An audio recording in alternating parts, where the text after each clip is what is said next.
جی بیٹا السلام علیکم۔ ہم لوگ چیپٹر سیکنڈ پڑھ رہے ہیں جو کہ ہے اللہ تعالیٰ اور اس کے رسول پاک صلی اللہ علیہ وسلم کی محبت و اطاعت کے بارے میں۔ ٹھیک ہے بیٹا، تو ہم نے اس کے پہلے دو ٹاپک بڑی تفصیل سے پڑھے ہیں۔ اب ہمارا جو آخری جو اس کا ٹاپک ہے وہ ہے ختم نبوت۔ بیٹا ختم نبوت سے کیا مراد ہے؟ پہلے تو ہمیں یہ سمجھنا چاہیے۔ بیٹا ختم نبوت کا عقیدہ اسلام کے بنیادی عقائد میں سے ہے، جس کا مطلب یہ ہے کہ حضرت محمد مصطفیٰ صلی اللہ علیہ وسلم خاتم النبیین ہیں، یعنی آپ صلی اللہ علیہ وسلم اللہ کے آخری نبی اور رسول ہیں۔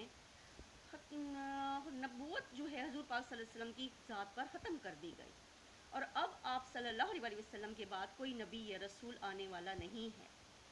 اور جو شخص ختم نبوت پر ایمان نہیں رکھتا تو وہ بیٹا دائرہ اسلام سے خارج ہے، یعنی اسلام میں اس کا کوئی جو ہے ایمان والا وہ نہیں ہو سکتا اگر وہ ختم نبوت پر یقین نہیں رکھتا۔ اللہ تعالیٰ نے سورہ احزاب میں فرمایا ہے، بیٹا یہ ختم نبوت کے حوالے سے اہم آیت لکھی گئی ہے جو کہ اللہ تعالیٰ نے سورہ احزاب میں فرمائی ہے۔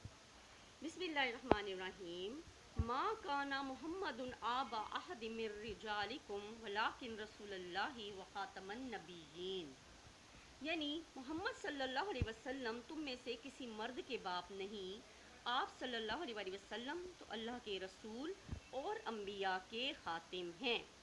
ٹھیک ہے، تو اس آیت سے یہ بات واضح ہو گئی ہے کہ آپ صلی اللہ علیہ وسلم جو ہیں وہ کسی بھی مرد کے والد نہیں ہیں، بلکہ آپ کو صرف اللہ کا رسول بنا کر بھیجا گیا، اور آپ انبیاء کرام علیہ السلام کے خاتم یعنی ان کا سلسلہ ختم کرنے والے ہیں۔ ٹھیک ہے بیٹا، تو احادیث میں بھی اس بڑی وضاحت سے ختم نبوت کا عقیدہ بیان کر دیا گیا ہے۔ حضور صلی اللہ علیہ وسلم کا ارشاد ہے۔ بیٹا اب ہم ختم نبوت کو حدیث مبارکہ کے حوالے سے دیکھتے ہیں کہ آپ صلی اللہ علیہ وسلم نے فرمایا، انا خاتم النبیین ولا نبی بعدی، یعنی ترجمہ ہے میں آخری نبی ہوں اور میرے بعد کوئی نبی نہیں۔ ٹھیک ہے، تو بیٹا اس طرح جو ہے آپ صلی اللہ علیہ وسلم کی حدیث سے بھی ثابت ہو گیا کہ آپ صلی اللہ علیہ وسلم کے بعد انبیاء کرام کا سلسلہ مکمل ہو گیا اور اب آگے کسی نبی کے آنے کی گنجائش نہیں رہی۔ ٹھیک ہے، اسی طرح ایک حدیث میں ارشاد ہوتا ہے کہ رسالت اور نبوت کا سلسلہ ختم ہو گیا، میرے بعد اب نہ کوئی رسول ہے اور نہ نبی۔ جی، اس کے بعد آپ صلی اللہ علیہ وسلم نے دوبارہ فرمایا کہ میرے بعد اگر کوئی نبی ہوتا تو عمر بن الخطاب ہوتا، یعنی اگر اللہ تعالیٰ کسی اور کو جو نبوت عطا فرماتا تو وہ عمر بن خطاب کو عطا فرماتا، لیکن اب چونکہ نبی پاک صلی اللہ علیہ وسلم تک یہ نبوت کا سلسلہ ختم ہو گیا ہے تو لہٰذا وہ جو گمان ہے، وہ جو آگے ارادہ ہے وہ بھی ختم ہو گیا ہے۔ بیٹا یہ جو ختم نبوت ہے یہ اسلام کا بہت ہی اہم عقیدہ ہے، لہٰذا اس پر ہر مسلمان کا عقیدہ رکھنا بے حد ضروری ہے بیٹا۔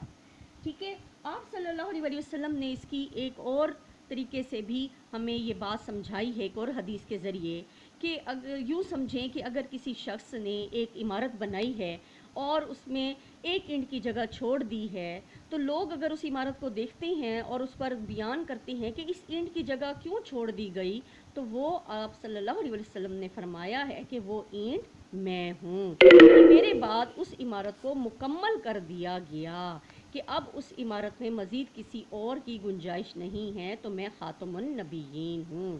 تو بیٹا اب آپ کو سمجھ آ گئی ہوگی بہت اچھے طریقے سے۔ اگر آپ کو اس حوالے سے کوئی سوال اٹھتا ہے ذہن میں تو آپ آرام جو ہے مجھ سے جو ہے بہت ہی فرینک ہو کر پوچھ سکتے ہیں۔ ٹھیک ہے بیٹا، اوکے۔